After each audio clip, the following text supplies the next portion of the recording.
Olá, muito bem, seja bem-vindo a mais um Time A Prevê. Eu sou o Marlos Pires, professor de língua portuguesa.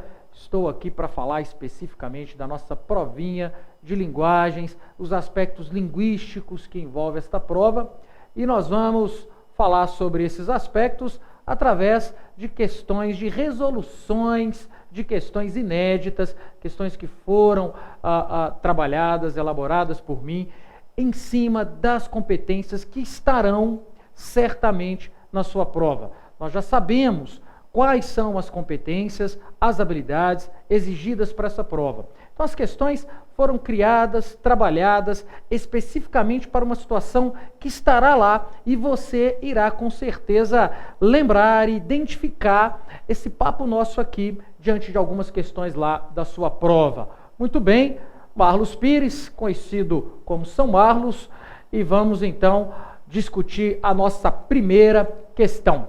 Quero que você acompanhe comigo. Você tem aí na tela uma tirinha aí do personagem Calvi. Então vamos lá. Primeira coisa é lembrar que tirinha é um gênero textual, é um texto que cumpre um papel na nossa sociedade. O principal objetivo da tirinha é contar uma história, gerar humor, e normalmente é comum às vezes realizarem assim alguma crítica, mas o principal propósito dela é humor, tá bom? Então, ativar esses conhecimentos prévios sobre aquele gênero antes de fazer a questão é muito importante. Isso ajuda muito. Por quê? Qualquer alternativa, por exemplo, sobre uma tirinha que diga o contrário de efeito humorístico, não vai estar de acordo com o propósito comunicativo daquele texto. Não é mesmo? Então vamos fazer a leitura comigo. Olha só, nós temos aí no primeiro quadrinho, parece que o Calvi, conversando aí com seu amigo, o Haroldo, né? É o nome aí do tigre. Abaixa mais um pouco, isso, tá bom. Obrigado por me ajudar a aprender este balanço, diz aí o Calvi ao seu amigo Haroldo. E aí o Haroldo acrescenta, onde é que você foi achar um pneu tão legal? E no terceiro quadrinho, Calvin, eu preciso ir trabalhar. A gente percebe aí o pai do Calvin desesperado. Fica claro então o que aconteceu aí no texto. Mas eu quero que você discuta, que você analise as alternativas comigo. Então vamos lá. Questão 1. Considere o que se afirma sobre o papel da linguagem verbal e não verbal na organização da história e marque a alternativa correta. Bom, primeiro ponto, antes de ler as alternativas apressadamente, meu ioiô, minha iaiá, você precisa fazer aí uma breve reflexão. Veja, considere o que se afirma sobre o papel da linguagem verbal e não verbal. Então você tem que ativar seus conhecimentos prévios sobre isso. Quando falamos de linguagem verbal, estamos falando do uso das palavras. E as palavras podem ser escritas, podem ser faladas. Texto verbal é aquele em que usamos fala ou escrita. É aquele em que você utiliza as palavras. O texto não verbal se dá através de imagens ou de expressão corporal, ou de sons, ou de cores.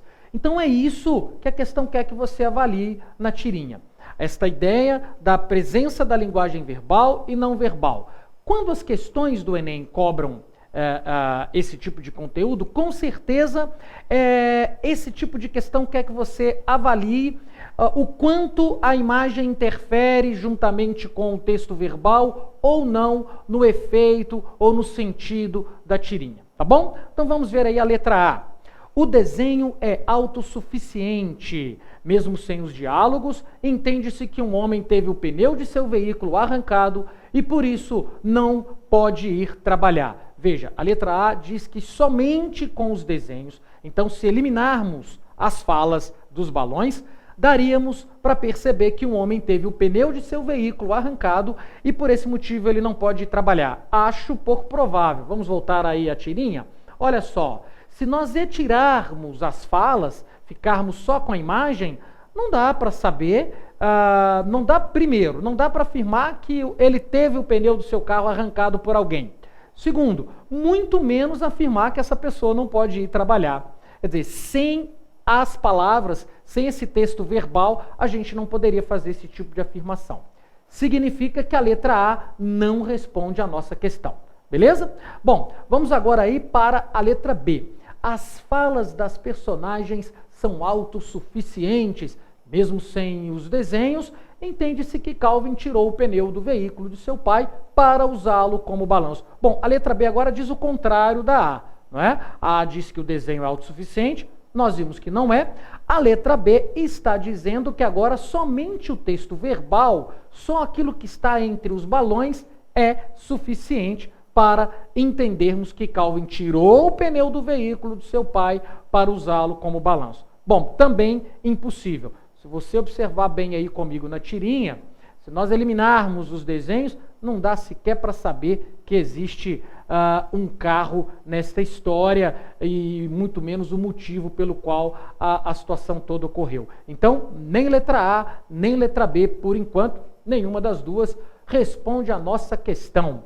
Agora, veja, meu ser do Enem, a letra C. O desenho e as falas são interdependentes. É pela fala e imagem, principalmente dos 3 últimos quadrinhos, que se entende que o garoto Calvin tirou o pneu do veículo de seu pai para usá-lo como balanço. Sem dúvida, nós percebemos, através dessa junção entre texto verbal e não verbal, é que nós notamos toda a história, é que a gente consegue, principalmente aí através dos últimos quadrinhos, perceber que o pneu que o Calvin está usando como balanço foi retirado, e é bem provável, né, que tenha sido pelo próprio Calvin, foi retirado do veículo do seu pai, e claro, seu pai ficou lá a ver navios, desesperado, sem poder ir para o trabalho, já que seu carro estava sem pneu. Então, a letra C, de certo, C de carne, responde aí a nossa questão. Vejamos o que estava escrito na letra D. Vamos lá. O desenho e as falas são interdependentes. É verdade. Até aí, a alternativa procede. Através da leitura dos textos verbais e não verbais, é possível perceber que o tigre, o Haroldo, que é o amigo de Calvin, é quem tirou o pneu do veículo. Vamos ver? Será que através aí, tanto do texto verbal quanto do não verbal, nós podemos afirmar que foi o Haroldo quem tirou o pneu? Em hipótese alguma. A gente já percebe de cara no segundo, ou melhor, no terceiro quadrinho, que o Haroldo, o tigre, ele pergunta onde é que você foi achar um pneu tão legal. Então é claro que não foi ele que tirou o pneu do veículo do pai do Calvin, tá bom? Então, olha só, é importante, muito importante, você perceber que voltar à tirinha, voltar ao texto, a cada letra, a cada afirmativa, é crucial para você ter certeza se aquela afirmativa procede ou não. Veja bem, meu ser atento. Costumo dizer sempre aos meus alunos, se você leu todas as alternativas e não achou a resposta, é bem provável então que você não tenha lido direito o texto ou não tenha lido direito o enunciado. O caminho então é voltar ao enunciado, voltar ao texto para ter certeza absoluta. Fica simples. Outro detalhe importante, é muito comum, às vezes, parte da alternativa está correta, mas a outra parte não. A gente percebe, por exemplo, na letra D, que ele já começa afirmando que o desenho e as falas são interdependentes. Este trecho da alternativa diz uma verdade, mas a alternativa toda não responde à nossa questão, porque o restante já afirma algo que não procede. Combinado? Então lembre-se sempre de voltar ao enunciado e ao texto, levando em conta aí cada alternativa que você lê. Bom, letra E, nossa última alternativa, alega que através da leitura dos textos verbais e não verbais, é possível afirmar que o pai de Calvin lhe emprestou o pneu e o quer de volta para poder ir trabalhar. Acho, pelo clima, pelo grito, né, pela reação meio desesperadora aí, parece, do pai, não dá para falar que ele emprestou o pneu. Acho que é uma afirmação complicada. A gente consegue perceber que o Calvin tirou esse pneu sem o pai saber. O pai só descobriu depois, na hora de ir trabalhar. Portanto, a letra E não responde à nossa questão. Ficamos mesmo com a letra C. O que esta questão cobrou especificamente de você, meu ser do Enem. Capacidade, primeiro, de compreender, de associar imagem e texto verbal. Perceber o efeito produzido pelos dois. Então, essa foi a primeira habilidade, não tenha a menor dúvida.